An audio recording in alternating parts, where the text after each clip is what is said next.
저 잘 모르시죠? 여기 몇 분 들어오신 분도 계시고 하는데, 제가 이 기업회생 관련해서 좀, 몇 번 강의를 했는데요.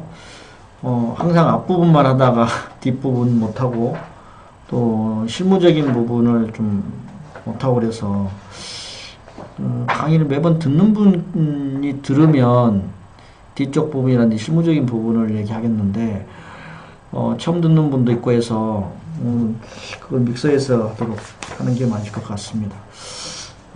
처음 오신 분을 위해서 제 소개 부탁하겠습니다. 저는, IBK 기업은행에서, 단연간 지점장 생활을 하고, 1급 지점장으로, 은퇴를 해서, 제가 기업은행하고 이제 완전히 은퇴를 한 거는 2016년이니까 제가 딱 2년, 17년, 18년, 2년 이제 돼 갑니다. 2년 돼 가고, 제가 호텔하고 인연이 맺은 거는, 제가 현역에 있을 때 2014년 봄쯤 된 걸로 기억이 되는데, 그때 제가, 호텔하 6기입니다, 6기. 지금 몇 기인가요? 몇 기? 30 몇 기 아닌가요? 43기입니까?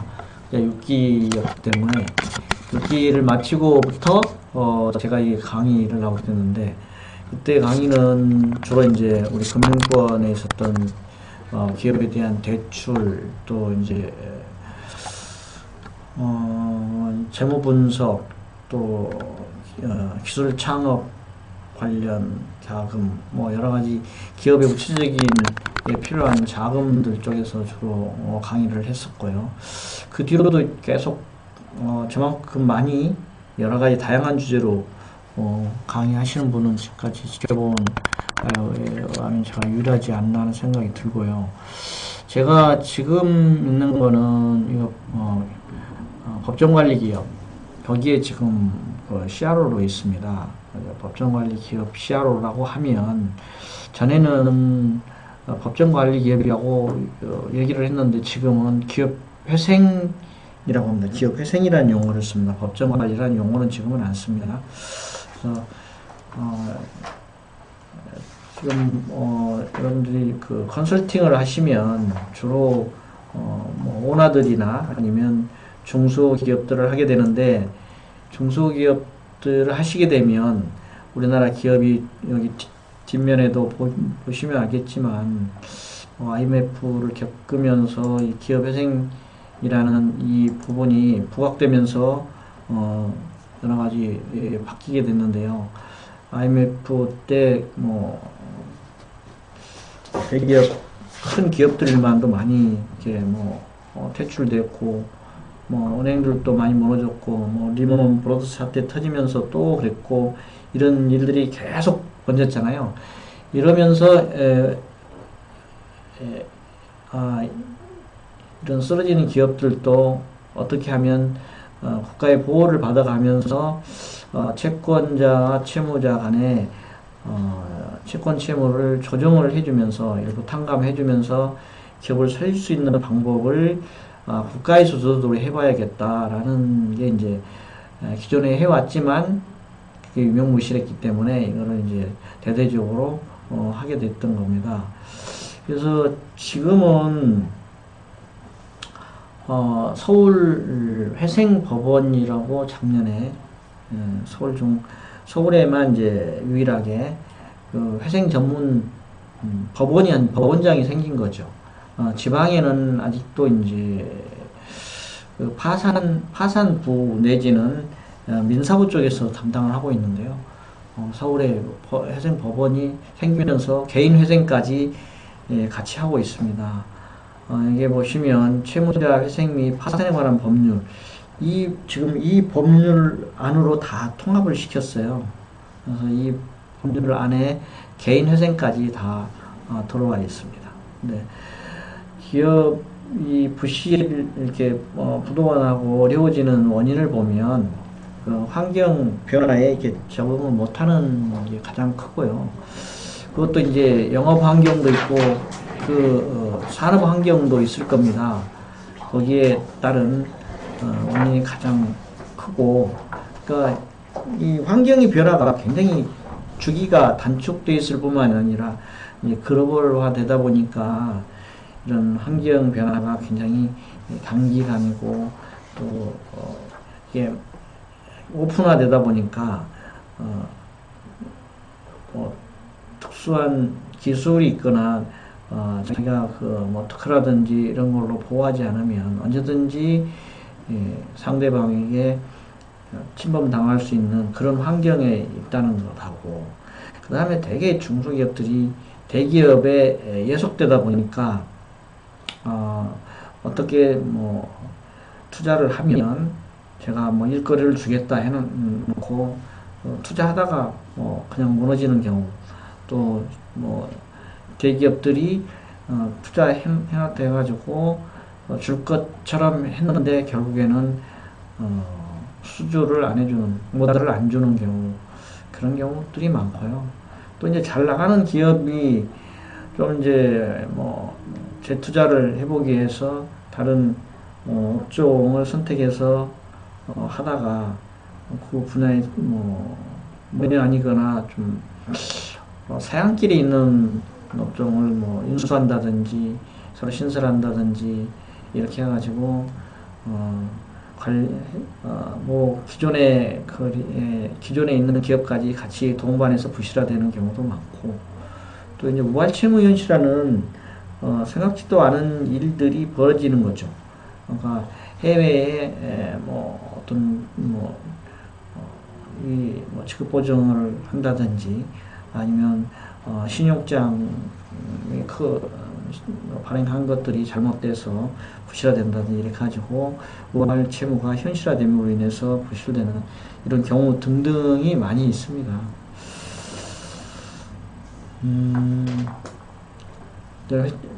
요 앞부분은 좀 더 빠르게 진행하도록 하겠습니다.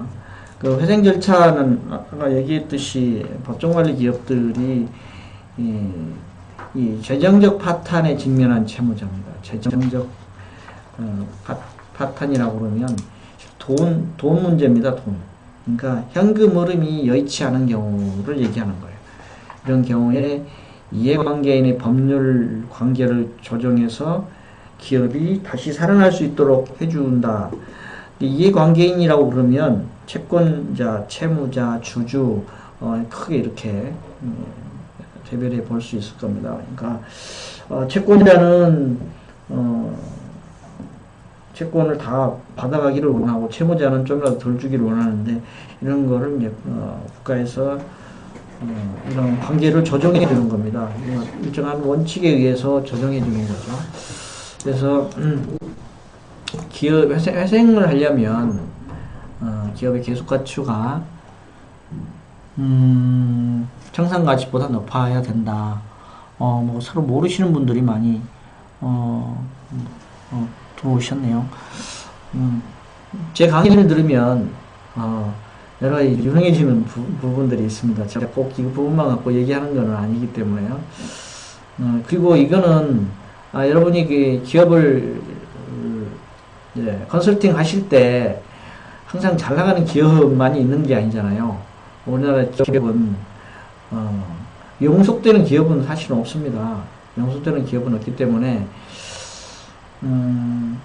언젠가는 기업이 잘못될 수도 있기 때문에 우리가 어려워졌을 때 어떻게 해야 되는가 하는 것도 항상 염두에 두시고, 또 그런 걸 미리 그런 걸 얘기하시면 안 되고, 기업들이 어려워진다든지 이렇게 될 경우에 어떤 일이 벌어지는가라고 뭐 얘기가 나올 때 이런 얘기를 해주시면 굉장히 유식한 얘기를 듣고 신뢰감을 갖게 되죠.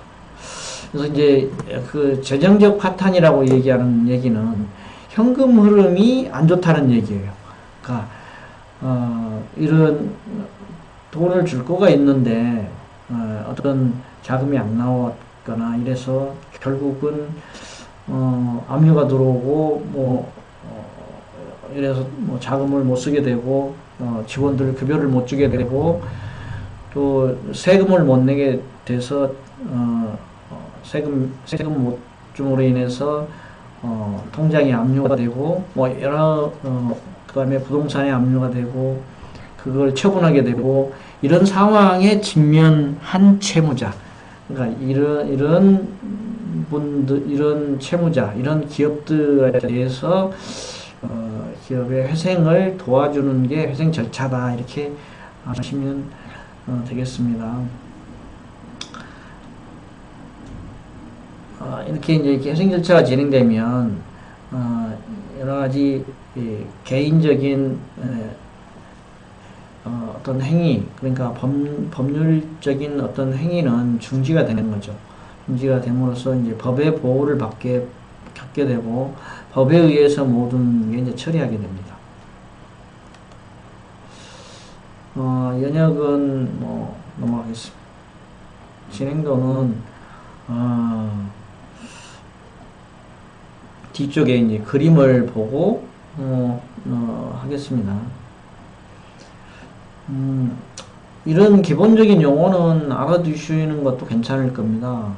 이제 기업회생 들어가면 흔히 이제 법정관리 들어가면 지금은 법정관리는 용어를 안 쓰고 기업회생이라고 그러는데 들어가게 되면 관련 법원이 있습니다. 관련 법원은 주사무소 소재지 주로 주사무소 소지 관할 지방법원에 기업회생 신청을 하게 돼 있죠. 근데 고등법원 관할 법원에도 신청할 수 있습니다. 그러니까 어떻게냐면 수원에 있는 기업이 수원지방법원에 신청할 수도 있고 여기 서울회생법원에 신청할 수도 있다는 얘기입니다. 관할 고등법원 관할이 같기 때문에요. 이제 통상 지방 법원은 이 진행 속도가 굉장히 늦습니다. 보통 1년 이상 가는데 좀 신속하게 진행하고자 하면 서울 중앙회생법원에 신청하시는 게 빠르습니다. 가장 빨리 진행되는 건 인가할 때까지는 빠르면 4개월 개시결정 나고 한 4개월이면 종료됩니다. 제가 지금 가 있는 회사도 인가가 났고요. 이 회사가 죄송합니다. 4월달에 개시결정이 들어갔는데 인가가 10월달에 났으니까 한 6개월 6개월 정도 걸렸는데요. 6개월 걸렸는데 중간에 이제 중간에 좀 사안들이 있어서 그렇지 정상적으로 됐으면 더 빨리 진행될 수도 있었습니다. 중간에 어떤 일이 있었냐면 채권자하고 채무자 간에 이제 그 회생 계획안을 낼 때 채권자는 더 많이 받고 싶어 하고 채무자는 더 덜 주고 싶어 하는데 일부 금융기관에서 우리는 억울하다라는 얘기를 해서 조정하는 기간, 그 다음에 거기에 이제 동의를 받는 과정에서 좀 연기 신청을 해서 좀 늦었는데 결국은 무사히 마무리 잘 돼서 인가가 났고 지금은 조기 종결을 기다리고 있습니다. 나중에 이 부분 제가 얘기한 용어는 좀 생소할지 모르니까 나중에 다시 말씀드리겠습니다. 그 다음에 관리위원회라고 있는데요. 관리위원회는 판사 밑에 관리위원들이 있습니다. 관리위원들이 지금 서울중앙법원에는 회생법원에는 지금 9분인가 몇 분 계시거든요. 네, 이분들이 채권자 협의회는 그야말로 채권자들의 집단이죠. 되게 이제 기업회생이 들어가면 채권자들 모임이 있습니다. 저 채권자들이 주로는 이제 금융기관이죠. 주로 은행이 이제 채권자 제일 최다 채권자가 이제 채권자 대표로서 이제 좀 활동을 많이 하는데 이것도 이제 서로 요즘에는 하도 부실되는 기업들이 많다 보니까 협의회가 뭐 형식적으로 뭐 있는 이런 거고 좀 규모가 있는 기업이 부실됐을 때는 채권자협의회 구성을 합니다. 그때 이제 대표 채권자가 이제 주도적으로 이제 하는데, 제가 있는 기업은 채권자협의회 얼마 전에 지금 있는 거는 신한은행이 대표 채권자고 기업은행이 이제 세 번째 채권자였는데, 원래는 CRO가 신한은행 출신이 하고 있다가 좀 뭐가 있어서 제가 대신 또 하게 됐었는데, 채권자들의 집합이다라고 생각하시면 되고요. 그 다음에 관리인은 좀 전에 얘기했던 법정관리인, 그러니까 법원에서 임명한 관리인입니다. 근데 지금은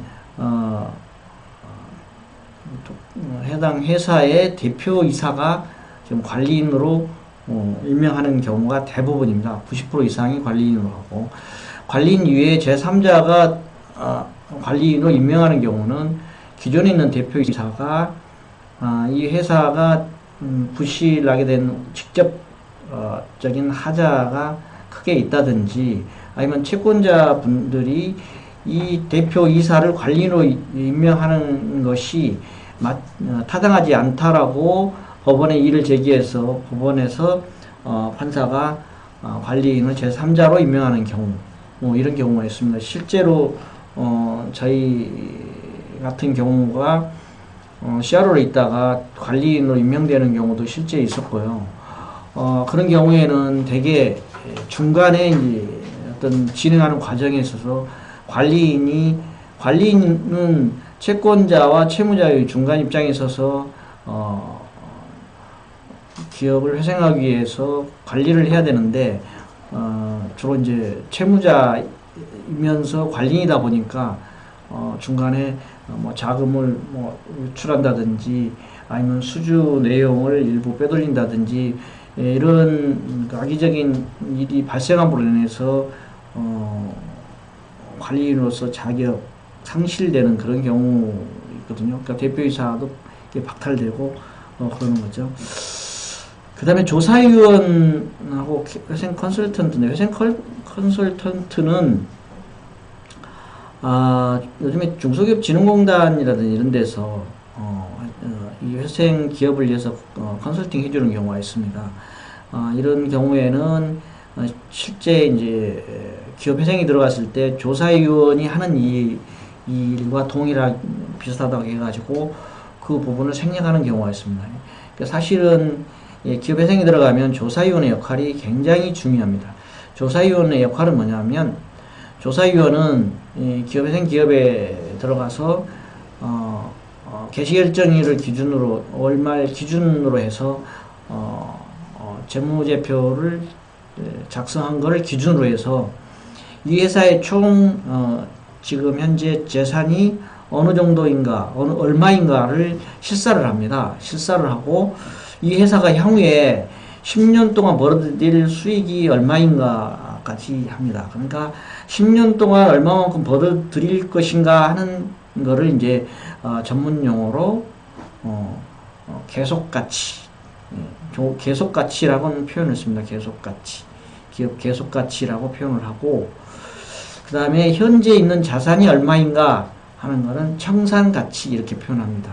그러니까 지금 조사를 해서 이걸 팔아서 자산을 팔았을 때 얼마만한 돈이 되느냐 하는 게 청산가치고, 계속가치는 이 회사가 10년 동안 벌어들였을 때 얼마만큼 수익을 창출할 수 있느냐, 이게 이제 기업가치 이렇게 하는데, 이 청산가치가 계속가치보다 높을 때는 기업은 그걸로써 청산하고 끝나는 거예요. 그러면 계속가치가 높다 그러면 이 기업은 계속 높으니까 이제 그 다음 단계를 거치는 거죠. 다음 단계라고 하면 이제 회생 계획안을 작성해서 이제 채권자들한테 비율을 언제까지 얼마씩을 갚겠다 동의하느냐 여부를 따지는 절차가 있거든요. 그 다음 절차를 거칠 경우에 이제 인가가 나는 거고, 이제 CRO는 방금 좀 얘기했지만 저 같은 경우가 이제 CRO인데요. 이제 법원에서 자네는 법정관리인이 법원에서 법정관리인이 갔기 때문에 판사가 임명을 했기 때문에 문제가 없었는데, 지금은 대부분이 대표이사가 관리인을 겸하고 있기 때문에 그걸 관리해 줄 사람이 필요해서 이제 CRO가 이제 주로 자금 통제 또는 관리인의 조력 역할을 합니다. 관리인의 조력 역할이라고 하면 대부분 중소기업들이 이런 경험을 처음 할 뿐만이 아니라 법원에 자료를 제출한다든지 이 기업회생 절차의 진행상의 과정을 잘 모르기 때문에 그거를 자료를 검토해주고 도와주는 역할도 겸해서 하고 있습니다. 그게 이제 CRO고요. 감사는 인가가 난 이후에 다시 판사가 CRO를 감사로 임명합니다.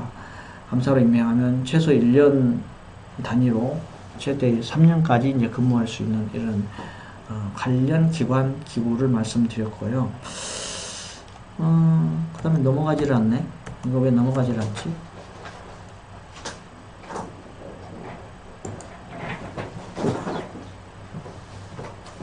또 넘어가질 않네요. 이거 뭐 없이 할까요? 없이 하는 것도 괜찮은데.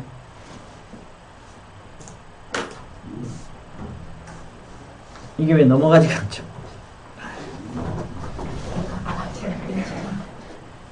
이거 아마 누르면 돼요? 됐구나. 네, 됐습니다. 좀 전에 얘기했듯이 이제 회생기업의 운영은 기존 경영자, 대표이사가 관리인으로 되는 게 이제 원칙으로 지금 선임 원칙으로 되어 있고요. 아까 예외적인 거는 이제 재정적 파탄, 뭐 재산 유용하거나 은닉하거나 이런 중대한 책임의 부실 경험에 이제 그런 부실 경영을 한 흔적이 나타나가지고 이제 판사가 뭐 그렇다라고 인정할 경우에 이제 교체를 기존 경영자를 임명하지 않거나 중간에 나타날 때는 교체하는 경우고요. 또 채권자들이 이 사람은 안 되겠다, 바꿔달라고 해서 타당하다고 할 경우에 이런 경우가 있습니다. 패스트트랙 하는 제도는 이게 이제 사실은 지금까지 하는 거가 이제 패스트트랙이라고 봅니다. CRO도 위촉하고 포괄 허가라고 그러면 매번 모든 건건이 다 지금 법원의 허가를 받습니다. 허가를 받는 거가 뭐 계약관계뿐만이 아니고 모든 구가 받는데, 통상적인 거래에 있어서는 통상 500만 원 이하, 금액에 따라서는 1000만 원 이하인 경우에는 개정 과목별로 경우에는 CRO가 전결을 합니다. CRO가 전결하는데 그 이상 된 거는 이제 법원 허가를 받아서 하는데, 포괄 허가라고 해가지고 월 통산 얼마에 대해서는 CRO가 알아서 하겠다라고 법원에 허가를 냅니다. 그래서 저는 지금 있는 회사에는 제가 아는 전 회사에서는 통상적인 거래, 그러니까 원자재를 구매하는 거에 대해서 포괄 허가를 매덕 월 1억 8천, 2억 이 정도 허가를 내 가지고 그 범위 내에서는 제가 전결을 하면서 CRO가 전결을 하면서 법원 허가를 받지 않고 신속하게 업무 처리를 할 수 있는 그런 제도다라고 하시면 되겠습니다. 회생담보권, 채권하고 담보권이 50억 이하인 경우, 그리고 30억 이하의 채무를 부담하는 하는 경우에는 간이 회생 절차 해가지고요, 좀 이렇게 신속하게 간이로 하는 그런 제도인데요. 지금 이 소기업들은 주로 이제 여기에 해당되는 것들이 많아가지고요, 바로바로 진행되는 그런 게 있습니다. 그 다음에 중소기업 회생 컨설팅도 아까 얘기했듯이 진흥공단을 주관해가지고 이렇게 한다. 정부에서 일부 지원해준다. 그 다음에 선기업 관리인 넘어가겠습니다.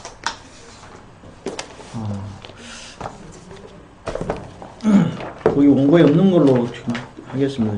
다른 분들도 뭐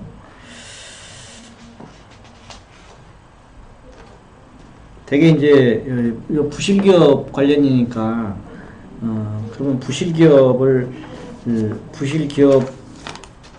이제 컨설팅 하다 보면 재무제표 같은 걸 많이 받잖아요. 재무제표를 받으면 야, 이 기업이 부실 징후가 있다 없다라고 하는 판단은 여러 군데서 조짐을 볼 수가 있어요. 근데 대개 이제 중소기업이 재무제표를 진실되게 작성 안 하는 경우도 많이 있습니다. 많이 있는데 거기에 보면 이제 수익성, 그러니까 수익 구조가 점진적으로 이게 마진이 줄어들죠. 마진이. 그러니까 매출액 대비 매출 원가 그 비율이 마진폭이 자꾸 영업이익률이 자꾸 줄어드는 그런 것에서부터 이제 자꾸 어려워진다는 얘기죠. 그러니까 수익성이 어려워지면 그만큼 뭐 인건비라든지 일반 관리비에 지출하는 비용은 더 많으면 많았지 줄어들기가 쉽지 않거든요. 인력을 줄이거나 뭐 그래야 되는데 매출액을 뭐 유지하거나 늘리면서 인력을 줄인다는 거는 자동화 뭐 시스템을 한다든지 뭐 이래야 되는데 그러려면은 자동화 시스템을 하려면 기계라든지 이 시설 확충을 해야 되는데 시설 확충을 하기 위해서는 뭐 지출을 많이 해야 되는데 지출하려면 뭐 자기 자본이 뭐 넉넉하면 모르겠는데 중소기업이 넉넉할 리는 상당히 어렵고 그러면 뭐 금융기관에 대출을 이용해야 되는데 그러려면은 그만큼 부채 비율이 늘어나게 되죠. 부채 비율이. 그러니까 부채 비율이 늘어난다. 이것도 좋은 징조는 아니죠. 부채도 이제 단기 부채냐 장기 부채냐에 따라서 다른데요. 이제 장기 부채인 경우는 주로 이제 시설 투자, 공장을 짓는다든지 뭐 건물을 산다든지 이런 경우에 이제 들어가는 비용이기 때문에 이제 주로 뭐 3년 거치 내지는 5년 거치, 주로 3년 거치 5년 분할 상환 이렇게 많이 하거든요. 3년 거치라면 3년 동안 이자만 내다가 이제 4년째부터 5년 동안 이제 원리금을 이제 상환하는 그런 제도인데 이제 3년까지는 이자만 내기 때문에 문제는 없는데 그 사이에 이제 안정화돼야 되죠. 근데 그 사이에 매출도 늘어나고 원리금을 상환할 수 있는 수지 구조가 나와야 되는데 그게 이제 불안정한 경우에 이제 문제가 생기는 경우고 기업회생처럼 가장 문제가 된 거는 이제 자금 흐름입니다. 자금이 유입될 때 뭐 유입되고 또 거기에 따라서 자금이 유출이 돼야 되는데 유입이 막히고 지출은 뭐 당장 해야 되는데 그게 막힐 경우에 이런 재정적 파탄의 원인이 되고 그러므로 인해서 기업회생이 진행되고 이런 거고요. 그 다음에 이제 자금 조달도 중견기업 이상 정도 되면 뭐 코스닥 정도 되면은 직접 금융에 의해서 뭐 자금 조달이 가능한데 대부분 이제 뭐 금융권이나 이런데 조달 내지는 금융권에만 조달 의뢰를 할 수 있는 기업도 양호한 기업이죠. 예, 제1금융권 은행에다가 자금 조달할 수 있는 기업은 양호한데 은행에서 조달이 어려운 기업들은 제2금융권이나 사채에 의존하게 되기 때문에 이런 기업들은 굉장히 위험하다 이거죠. 단기 고리의 차입금에 의해서 자금 조달하는 기업. 이게 이제 재무제표를 보면 이자 비용이 있습니다. 이자 비용을 그 대출 그 발생일로부터 이렇게 환산을 하면 역산을 하게 되면 금리가 몇 프로 정도 나온다는 걸 알 수 있거든요. 지금은 뭐 초저금리 시대인데요. 은행 평균 금리 같은 것들이 나와요. 그런 게 나오면 그 금리하고 비교해서 이 기업이 어느 정도 되는가. 지금 추세라고 보면 한 5%에서 10% 사이의 금리를 지출하는 기업들은 조금 고금리가 아닌가 생각이 들고요. 아마 사채는 뭐 이 금리로도 빌릴 수가 없을 거예요. 그러니까 역산해 보면 단기 고리 차입금이 있다 라든가 그러면 좀 어려운 기업이다라는 생각이 들고요. 그 다음에 설비 투자가 과다한, 이제 다 이제 뭐 이유는 있죠.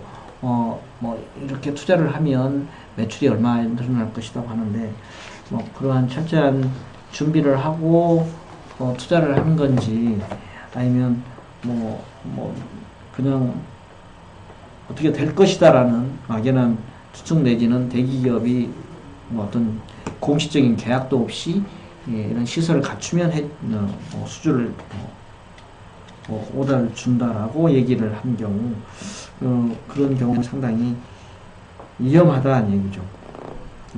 되게 보면은 요약해 보면 부채 비율이 자꾸 늘어나는 거, 그 다음에 자기 자본 비율이 자꾸 줄어드는 거, 이런 경우에는 상당히 위험하다.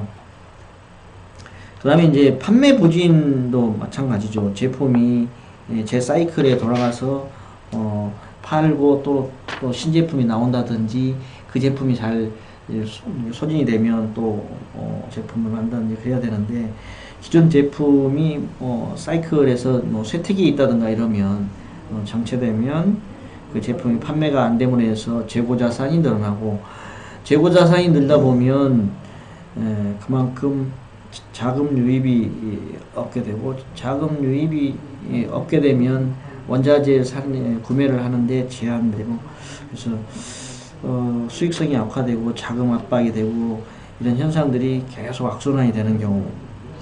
그 다음에 아까 매출채권 회전율도 마찬가지예요. 매출채권이라고 하는 게 되게 이제 어음을 받거나 채권을 받거나 뭐 현금을 받거나 이러는데, 그런 것들이 뭐 90일짜리다 뭐 120짜리다 이렇게 되는데, 그런 것들이 이제 자꾸 이게 회전이 돼야 되는데, 실질적으로 그게 기간이 자꾸 길어지면 그만큼 운전자금의 부담이 늘어나게 되고, 그 다음에 기업의 지급 능력은 악화되게 되고, 이래서 이제 결국 기업이 어려워지는 그런 경우가 있고요. 또 요즘에는 그 노사분규 때문에 회사가 잘못되는 경우도 많이 있습니다. 그 다음에 이제 종업원들 관리를 잘못해가지고 유능한 직원들이 이직해가지고 다른 기업으로 옮겨감으로 인해서 그 핵심 인력들 이탈로 인해가지고 기업이 어려워지는 경우도 있고요. 또 이제 처음에 설립할 때는 같은 지분을 투자해서 예를 들어 33%, 33%, 34% 이렇게 셋이 지분 투자했고 잘 나가다가 이제 어느 정도 회사가 좀 되면 서로 이제 생각이 달라진 거죠. 그렇게 해가지고 이제 경영진들이 분쟁으로 인해서 잘못돼가지고 경영진 간에 이게 싸우고 이러면서 문제가 생기는 경우. 그러다 보면 이제 경영진이 교체가 됨으로 인해서 또 회사가 어려워지는 경우. 경영진이 자꾸 이렇게 교체가 되면 거래처에서 신뢰감을 못 주기 때문에 거기에다 오다를 주지도 않고 이런 걸로 인해서 문제가 되는 경우가 많습니다. 이제 시간이 나면 다음에 지금은 진행을 해야 되니까 다음에 재무비율이라든지 재무제표 읽는 법이라든지 이런 것들 했으면 좋겠는데, 전에 좀 많이 했는데 이 시간에는 기업회생 관련이기 때문에 여기까지만 하고요. 기업회생 관련은 다시 진도를 나가도록 하겠습니다. 왜 여기 뽑다가 안 뽑아줬네. 뒤에까지 여기까지만 뽑고 말았지. 이게 무슨? 이게 마지막입니까? 네. 저기도 그랬네. 그럼 놔두세요. 다른 걸로 할게요.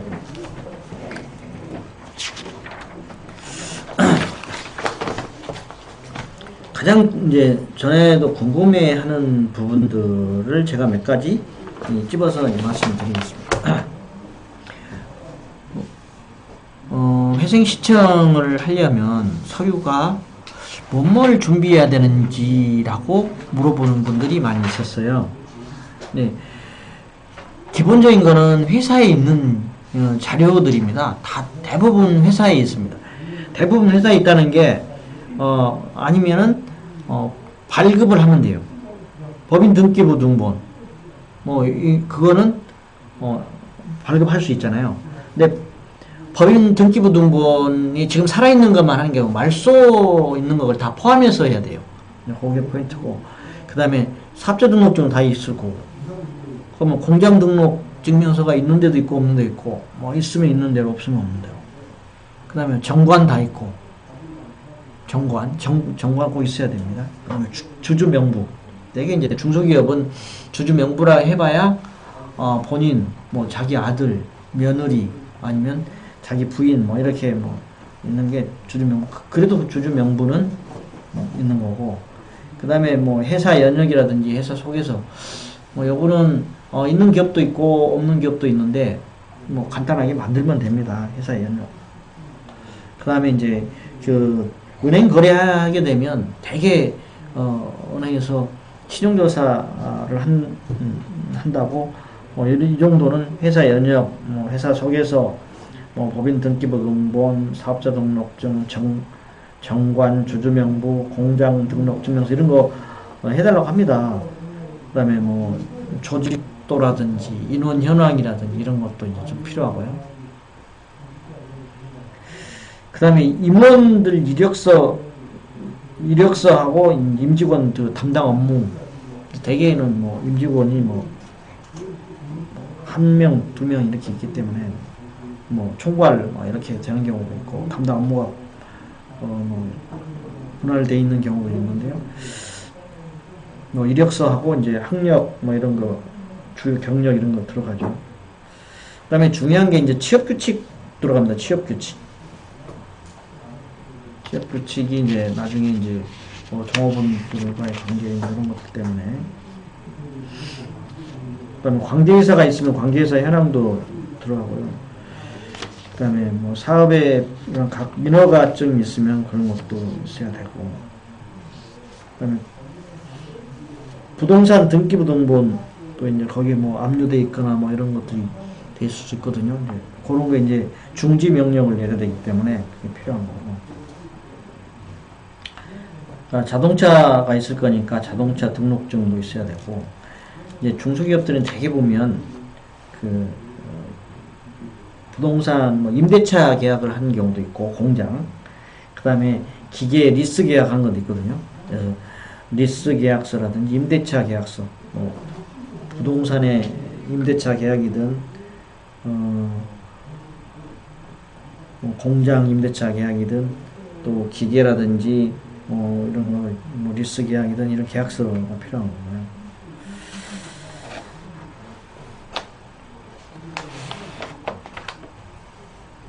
그 다음에 이제 되게 이제 압류 들어온 것들이 이런 게 진행될 때 주로 기업 회생 진행이 되거든요. 그때 이제 가압류나 압류, 강제집행 결정문들이 필요하고요. 그 다음에 이제 지금 진행되고 있는 매입 매출 계약서, 그러니까 이런 것들이 이제 나중 판단하는데 굉장히 중요한 자료가 돼요. 지금 매출도 계약한 것도 많이 있고 들어올 것도 많이 있다 이런 거.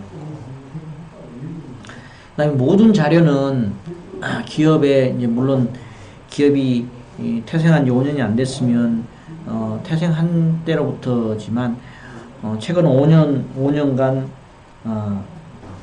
재무상태표하고 손익계산서가 필요합니다. 종전에는 대차대조표라고 그러는데 지금 재무상태표라고 얘기합니다. 그 다음에 이제 3년간, 최근 3년간 결산서, 이것도 필요하고요. 결산서 없으면 세무조정 계산서 주면 됩니다. 감사보고서 있으면 감사보고서 줘도 되고요.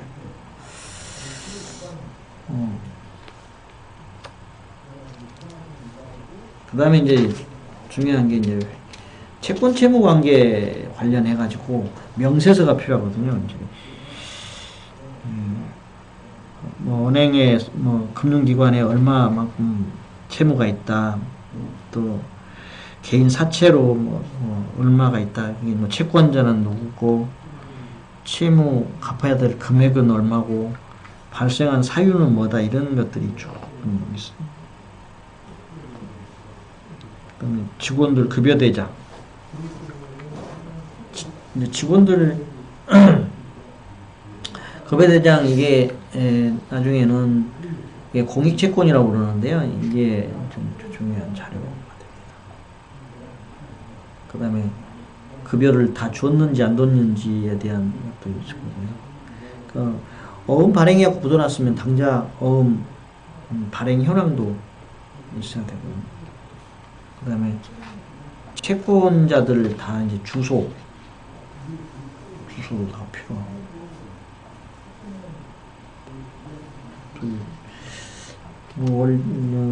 월별 매출 매입액 이런 것도 1년간 필요하고, 향후 월별 수지 계획이 어떻게 되는 건지 당초에 이런 것도 좀 필요합니다. 그 다음에 이제 나중에 이제 나중에 이제 요청할 겁니다. 요청 이제 이 회생이 신청한 다음에 이제 제가 이렇게 뭐 발생한 경위라든지 왜 신청 사유에 왜 이렇게 부실하게 된 경위라든지 이런 것들 이제 쭉 쓰게 되어 있습니다.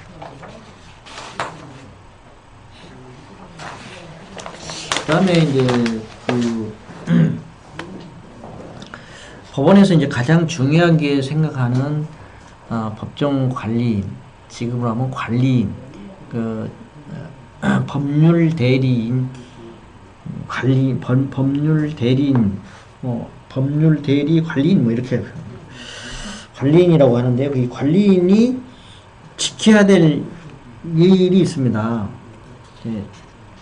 그런 것들이 이제 되게 이거 내 해산대라고 망각하고 하는 일들이 많거든요. 이제 CRO들이 이제 그거를 체킹을 하는데요. 판매 대금을 과소 계상합니다. 줄이는 거죠. 그러니까 다른 데로 빼돌리는 거죠. 그런 지역. 그러니까 매입 대금을 과대 계상해가지고 이익을 줄이게 만든다든지, 그 다음에 매출 채권을 회수했는데 그거를 누락한다든지, 이제 부대 비용 지출을 허위로 이렇게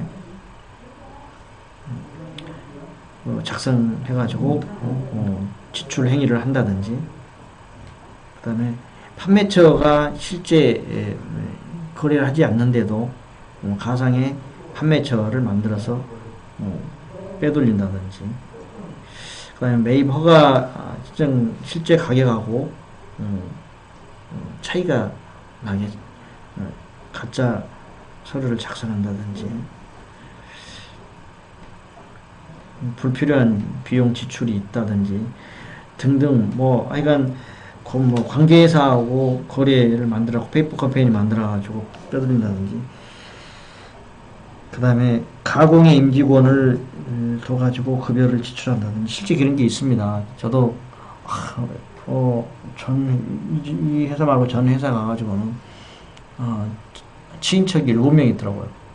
근데 실제 다니지도 않는 딸내미 누구 해가지고 월급이 몇백만 원씩 나가요. 이런 거를 이제 이런 행위를 해서는 안 되죠.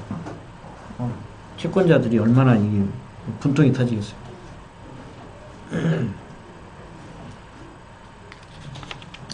그 다음에 접대비 같은 이런 거 전도금이나 접대비, 출장비 이런 거를 과다하게 지출한 게 없는지,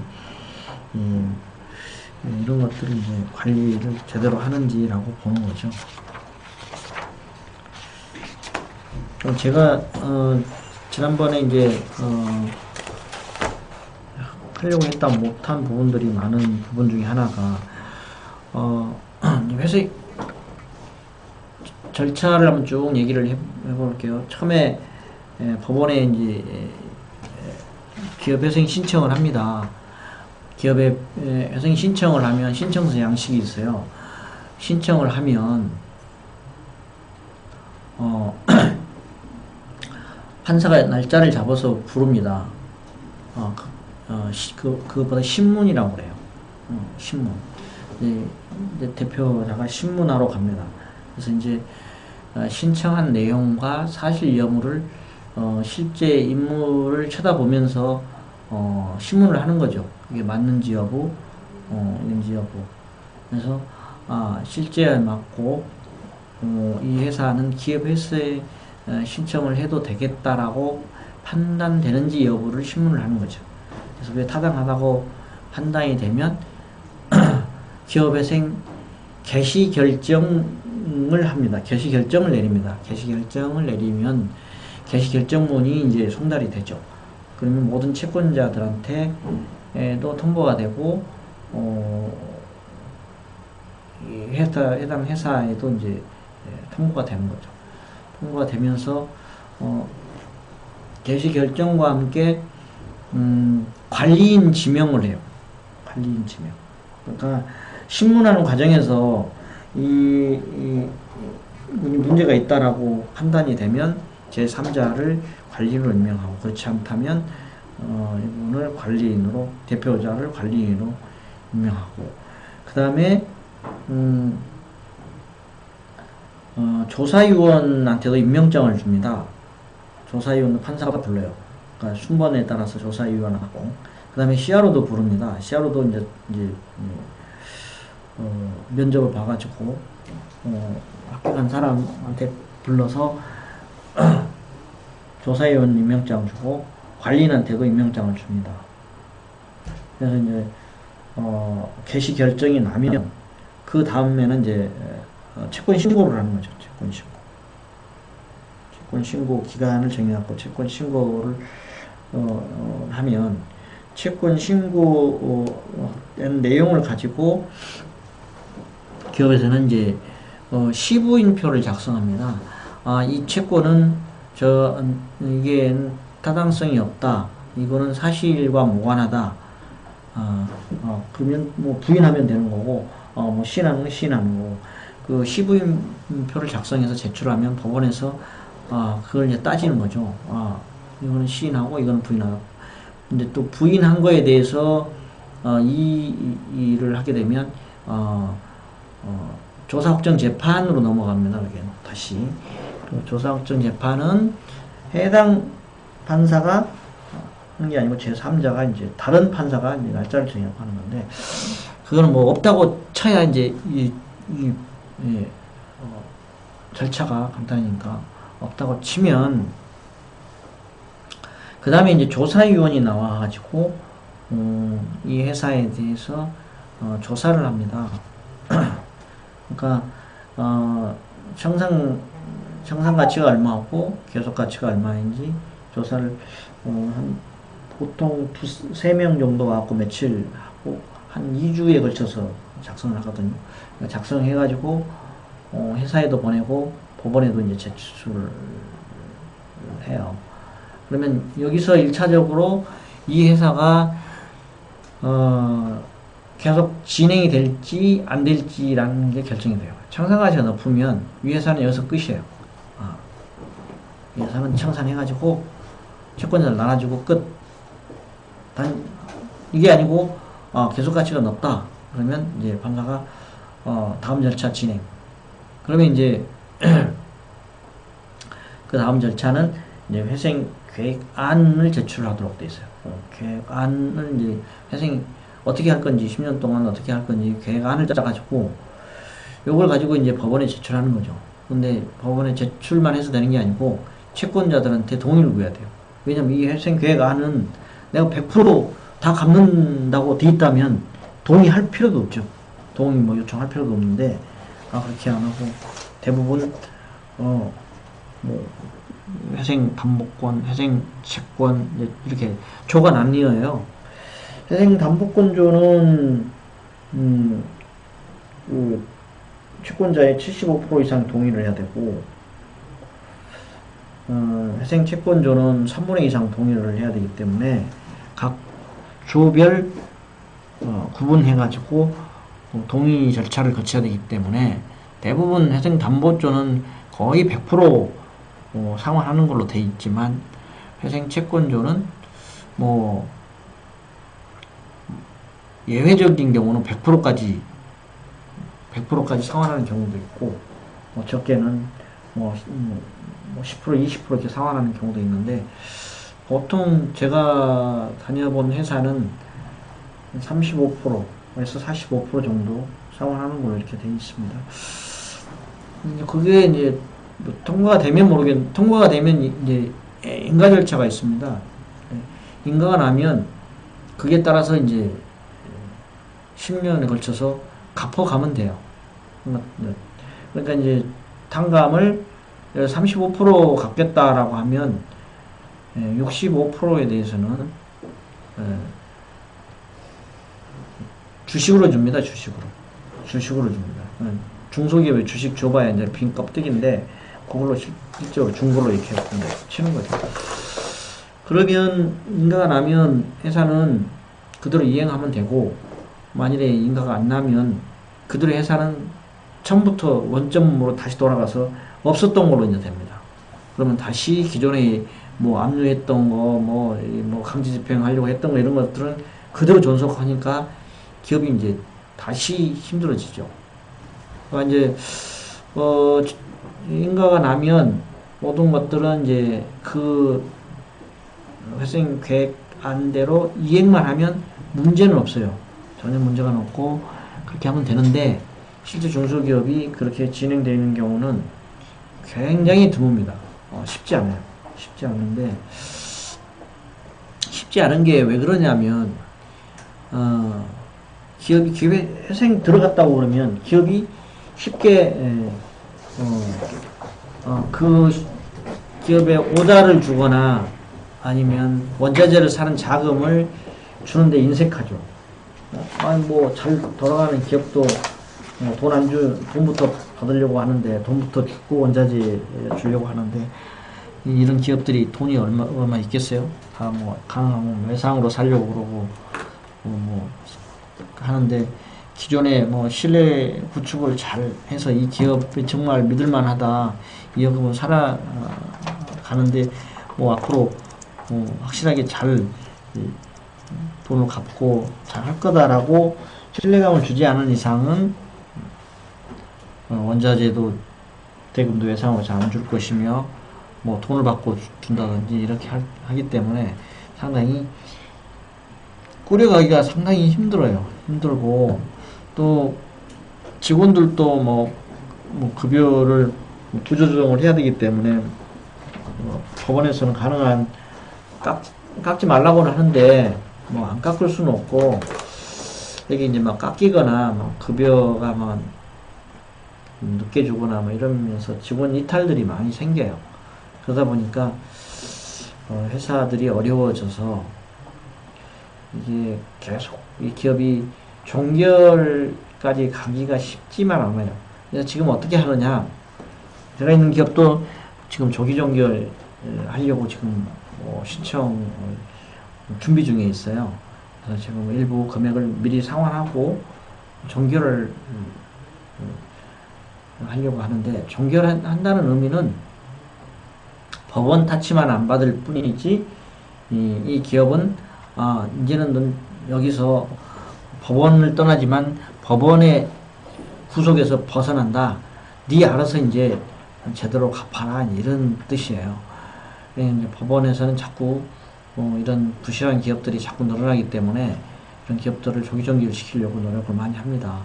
그러니까 원칙은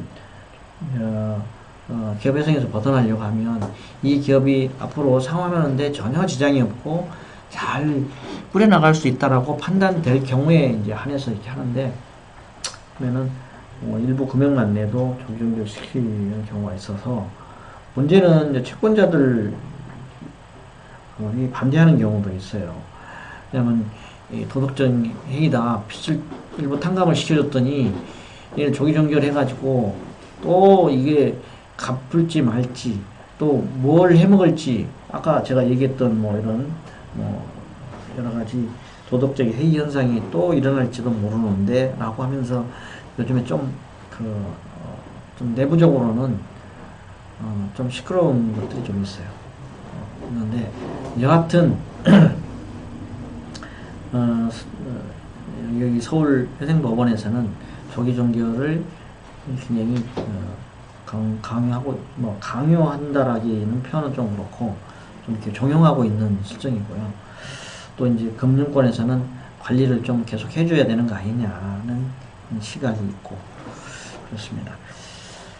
그다음에 아까 이제 계속가치하고 청산가치 얘기를 좀 하다가 말았는데, 청산가치는 조사위원이 하는데, 이제 담보물건이 있는 경우에는 기업회생 들어간 인간한 이후에 부동산이라든지 이런 게 이제 지정하는 감정평가사에 의해서 감정하도록 되어 있거든요. 근데 사전에 하는 경우가 뭐 미리 하는 경우가 있어요. 근데 그런 판사마다 이거를 인정해 줄 건지 안 해줄 건지 하는 거에 대해서는 판사의 결정에 달려 있는데, 최근에는 뭐 몇 개월이 안 됐으면 인정을 해주는 추이더라고요. 인정을 해주는 추이인데 문제는 이제 채권자 은행에서 시비를 걸면 상당히 곤혹스러운 게 이제 판사예요. 그래서 저희도 전 회사에 있을 때는 모 은행에서 이 법원에 지정한 감정평가사에 감정 의뢰하지 않고 그 전에 사설 감정기관에 의뢰해서 그거를 도용함으로써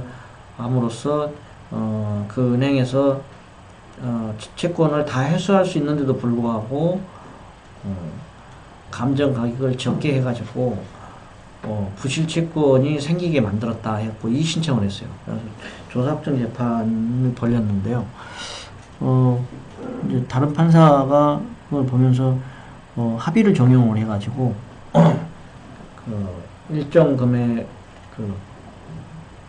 그때 우리은행이었는데 우리은행 대출을 원금은 다 상환하는 걸로 이제 좀 채권 담보 물건 가격을 좀 올리고 그렇게 하고 합의를 한 경우가 있습니다. 그러니까 원칙을 법원에서도 조금 벗어나면 요즘에 금융기관이 그런 걸 잘 알기 때문에 가만두지를 않습니다. 그래서 그 집요하게 물고 늘어지기 때문에 그래서 이제 판사가 결국은 합의를 유도해서 채권자도 뭐 크게 손해를 안 보고 채무자도 뭐 타당하다고 인정이 돼가지고 그렇게 합의해서 종결된 그런 사건도 있었습니다. 그 다음에 아까 계속가치 얘기를 했는데요. 계속가치 쪽에서 보면 계속가치라고 하는 게 10년 동안 벌어들인 영업 수익이거든요. 10년 동안 이 회사는 통상 10년 동안이에요. 준비년도를 빼고 이제 10년 하거든요. 준비년도라는 게 올해 부실이 났다 그러면 올해는 준비년도로 보고 내년 2019년을 1년 차로 보고 2028년까지 10년 동안 얼마를 벌어들이느냐, 그게 이제 계속 가치인데요. 그게 이제 현가로 환산을 합니다. 그 현가 환산율이 있는데 지금 가치로 환산해 가지고 지금 청산 가치하고 10년 후 것도 이제 지금의 영업 수익으로 환산을 해서 그걸 총 누계한 금액, 그걸 비교를 하는 거예요. 그렇기 때문에 변호사는 할 수가 없다. 그래서 회계사를 한테 의뢰를 하거나 아니면 회계사 겸해서 하시는 분이 이거를 잘한다. 근데 이제 영업이익만 하는 게 아니고 현금 유출이 없는 감가상각비 같은 경우도 계속가치에 포함되는 거죠. 그러니까 뭐 법인세가 있다든지 뭐 감가상각비가 있다든지 현금 유출이 없는 경우는 포함한다. 그다음에 이제 비업무용 자산 같은 것도 이제 처분하도록 되어 있거든요. 되게 이제 중소기업이 비업무용 자산이 얼마 있겠습니까? 전부 다 영업용 자산인데 영업용 자산을 비영업용 자산으로 보고 처분하라고 합니다. 쉽게 얘기하면 공장, 그 다음에 사무실 이런 걸 처분을 하거든요. 처분은 한 것도 이제 포함을 하는 거죠. 그것도 계속가치에 포함시켜가지고 하는데 되게 보면 비업용 부동산이 많으면 청산가치가 되게 높습니다. 그래서 계속가치보다 높은 경우가 많아서 비업용 부동산이 많으면 청산가치가 높기 때문에 이걸 팔아서 처분해라라고 하고 끝내버려요. 네. 그래서 이제 기업이 계속 하고 싶으면 이제 10년 동안 할 수주량도 많고 뭐 한다고 그러는데 그런 이제 자료 같은 거 이런 거 많이 제시해야만이 조사위원들이 와서 그걸 반영을 해주는데요. 또 반영을 잘 해주는 조사위원도 있고 또 원칙대로 하는 조사위원도 있고 그렇더라고요. 그 다음에 CCTV 뭐 이런 거 설치하는 거 있잖아요. 걔는 얄짤없어요. 개시결정이 나면 법원에서는 개시결정이 나게 되면 개시결정 난 시점으로부터 모든 게 동결돼요. 그 전에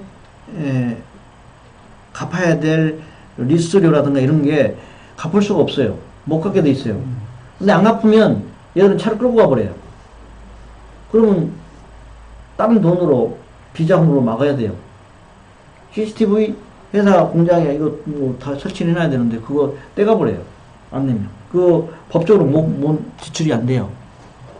그 다음에 수도요금, 전기요금 이거는 법적으로 끊을 수 없게 돼 있어요. 없게 돼 있는데 개별적으로 가스 같은 거 설치된 데 LPG 가스 같은 거 설치된 데 있어요. 그거 중단시켜버려요. 돈 안 주면 중단시켜요. 그거 개시결정 난 시점을 뭐 중소기업이고 뭐 대기업이고 뭐 그거 무시한다고요.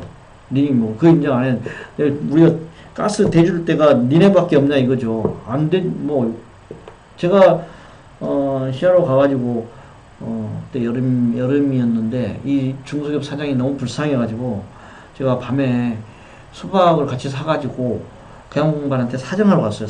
사장한테 가서 이 회사는 사장님이 알다시피 이 LPG 가스 이게 중단이 되면 이 회사가 돌아가겠습니까? 이 회사 살리기 위해서 저도 와 있고 국가적인 차원에서도 이 기업을 회생하기 위해서 이렇게 왔는데 사장님이 이거를 중단하겠다고 하는 얘기는 이 기업을 죽일 뿐만 아니라 국가가 이렇게 기업을 회생시키게 하는 제도에도 큰 타격이 된다.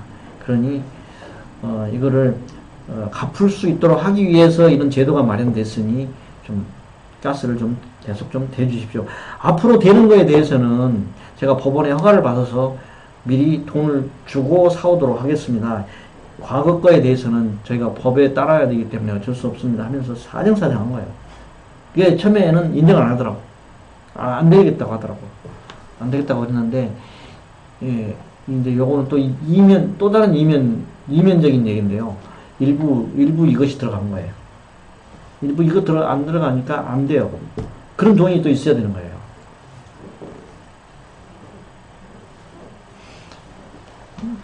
그런 거 외에도 이제 소소한 것들이 굉장히 많아요.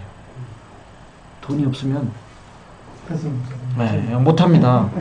그러니까 변호사 꼬임에 넘어가지 말라는 이유가 그거예요. 변호사 먹거리가 없기 때문에요. 변호사는 2천만 원만 주세요. 그래서 왜 그렇게 어려우면서 국가의 도움을 받으면서 이자도 안 내고 빚도 탕감하고 다 해줄 테니까 2천만 원 주세요. 그리고 개시결정 나면 그때 돈 주세요. 돈이 없는데 뭐 2천만 원만 줘 갖고 뭐 돼요? 아무것도 못 하는데.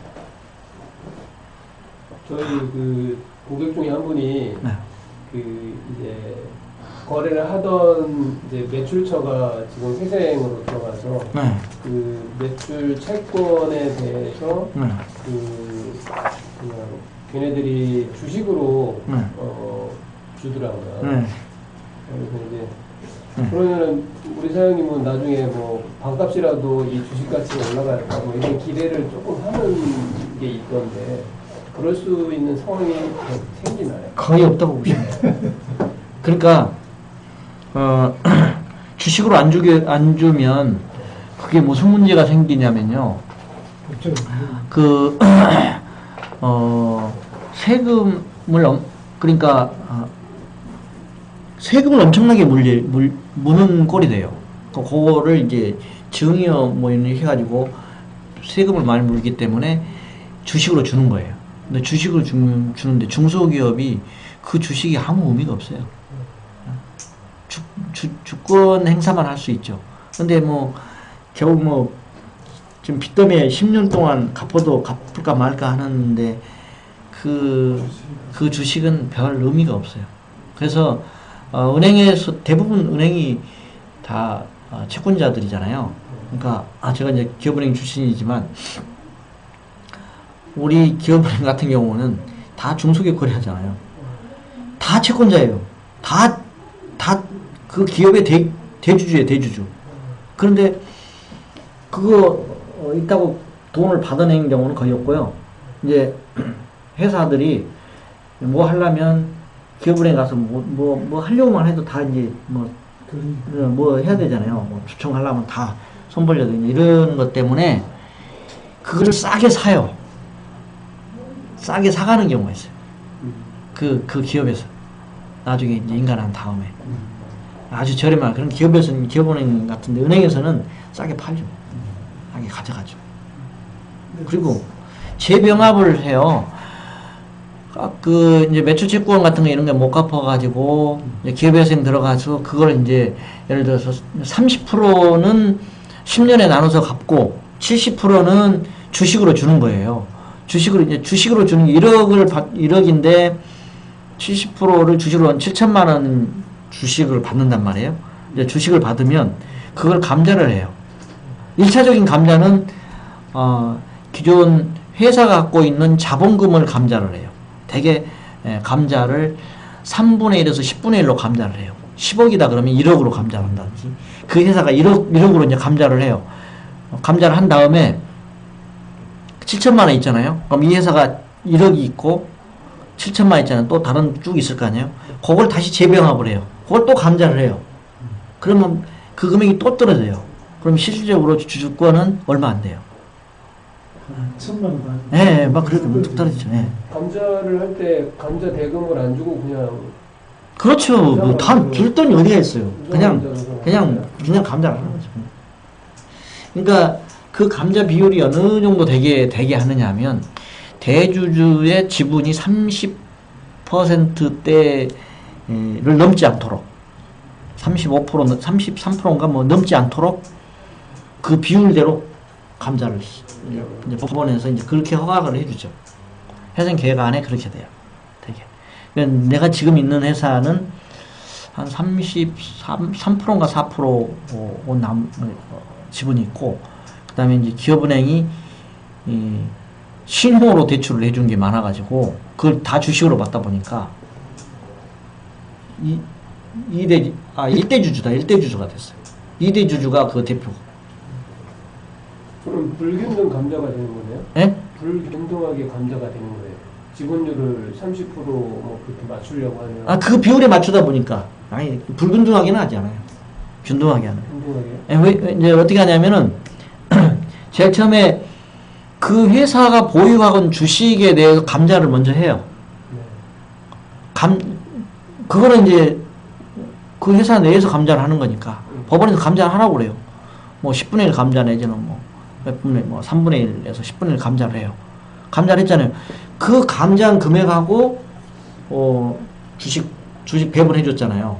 못 갚는 금액에 대해서. 그거 같이 합쳐가지고, 이제 균등하게 감자를 하는 거죠. 그걸로 균등하게 감자를 하는 거죠. 그러면은 뭐 기존에 오너 그 주주가 있었다고 치면. 네. 그분들이 이제 어쨌든 회사를 계속 경영을 해갈 수 있게 기회를 터준 거잖아요. 그렇죠. 서정. 그러면 그 사람들의 어떤 그 이후의 도덕적 해이를 이렇게 조금 커버할 수 있는 제도는 없는가요? 그 좀 전에 늦게 오셨으니까 그러는데 그거를 막기 위해서 인가가 나잖아요. 인가가 나면 저희 같은 이제 CRO인데 이제 감사로 임명을 해요. 채권자 대표가 추천하는 사람을 감사로 임명을 하게 돼 있어요. 근데 우리 같은 사람을 감사로 임명하게 돼 있는데 우리 같은 사람이 임명을 하면 도덕적인 해이를 막기 위해서 감사를 하는 거죠. 근데 지금 이상한 제도가 올 9월부터 생겼어요. 법원에서 우리 같은 사람 감사로 임명을 안 해요. 빨리 정결을 시켜버려요. 법원에서 떠나버리게 해서. 그러니까 지금 은행 채권자 대표들이 지금 반발을 좀 하고 있어요. 안 함으로 인해서 도덕적 해이, 지금 안 갚은 것에 대해서 그럼 관리도 어떻게 할 거냐, 다 해먹으라는 거냐, 지금 그런 게 지금 계속 지금 논쟁이 벌어지고 있어요. 근데 이제 법원은 빨리 정결을 시켜가지고 지네들이 관할해서 지금까지 10년 가가지고 제대로 살아나는 기업이 거의 드물거든요. 그러니까 빨리 정결시키고 빨리 떠나라는 얘기죠. 니네 알아서 해라 있는 거고. 채권자 대표나 은행에서는 그래도 이렇게 탕감을 시켜줬는데 관리를 안 해주면 또 도덕적 해이가 있을 거 아니냐. 돈 또 다른 데 빼먹고 회사 이거 다 망가뜨리고 또 다른 회사 또 하나 차려가지고 또 다시 그게 눈에 뻔히 보이거든요. 뻔히 보이고. 그게 아주 우리 나라의 중소기업들이 너무 보이게 하다 보니까. 근데 판사들은 판사들도 그 평가를 받나 봐요. 판사들도 평가를 받기 때문에 얼마만큼 빨리 종결을 다 시켰느냐 막 이런 것 때문에 지금 우리나 있는 회사도 저 이미 감사를 했어야 맞아요. 인가가 났는데도 지금 2달째 감사 임명을 안 해요. 그러면서 회사에다 뭐라고 종용을 하냐면 올해 11월까지 종결할 거냐 안 할 거냐. 그 판사 평가가 11월까지 하나 봐요. 12월 달에는 우리 종결 안 받아주겠다. 그리고 판사가 바뀌면 내년 2월까지는 그거 할 수도 없다. 11월까지 안 하면 안 된다. 이렇게 종용을 해가지고 지금 9월, 10월 달 된 분들 감사 임명을 하나도 안 하고 있어요. 그러니까 지금 도덕적 해이 현상이 눈에 뻔히 보이지만 이제 또 다시 있는데요. 회생 절차를 한 기업이 또 신규 법인을 만들 수가 있지 않습니까? 그래서 개미 그 사람이 물론 이제 다시 이제 새롭게 기업을 만들겠지만 은행에서는 그런 사정을 알기 때문에 아니 제출 안 해주죠. 그 양반 명의로는 회사를 못 차립니다. 그러면 아들 명의로 하도 아들 명의로 하는 거에는 관계 없어요. 법적으로도 문제 없고 법적으로 문제 없어요. 그러니까 은행에서도 은행에서도 문제가 없어요. 그러니까 전에는 어떻게 많이 했냐면 부인 명의로 많이 했어요. 부인 명의로 많이 해가지고 또 한동안 여성 대표자를 우대를 했잖아요. 그러니까 잘못된 데다가 또 우대까지 하니까 이제 지금 저는 이제 박근혜 정부 때 막 우대를 많이 해가지고 안 좋은 기업의 대표는 부인이지만 실질적으로는 부실낸 사장이 운영을 하고 있는 그런 경우가 많았는데 그게 이제 또 핸디캡이 뭐가 있었냐면 은행에서는 그 부인을 보증을 안 시켰는데 신용보증이나 기본은 부부가 보증을 쓰도록 돼 있었어요. 그러니까 이제 그것 때문에 이제 걸림돌이 있었죠. 보증이기 때문에 보증서 발급이 어려웠었어요. 근데 또 그게 또 하면 안 된다 해가지고 아마 신보나 기보에서도 이제 남편 부인 이렇게 보증을 지금 안 서고 있을 거예요. 그것도 지금 없어진 걸로 알고 있는데. 그러니까 그 양반들은 한번 부실 낸 사람들은 언젠가는 또 내요. 그 맛을 알아요. 안 되면 요령을 알기 때문에 항상 그 요주의죠. 그러니까 은행에서도 관련 기업, 그러니까 아버님이나 누가 했다고 한 그런 뭐가 이력이 있으면 특수관계는 굉장히 전부 다 조사해가지고 예. DV가 근데 시켜야 되겠네. 안 해줄 수는 없어요.